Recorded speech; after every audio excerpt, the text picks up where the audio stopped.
Scan to unlock Sovi and ace your tests. Liros is seeing lower energy costs and higher spending at the same time. Let's quickly solve how these two shifts change the price and output.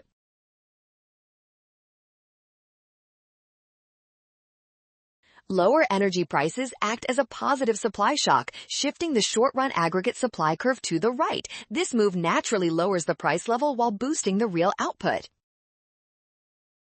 Meanwhile, increased consumer spending shifts the aggregate demand curve to the right. This specific change pushes both the price level and the real output higher in our short-run economic model. Both shifts increase output, so real output rises. Because they move prices in opposite directions, the final price level is indeterminate. Option D is correct. Well done! Scan the code. You can learn better with Sovi. Avoid a rush by watching signs. Trust given facts and check your steps.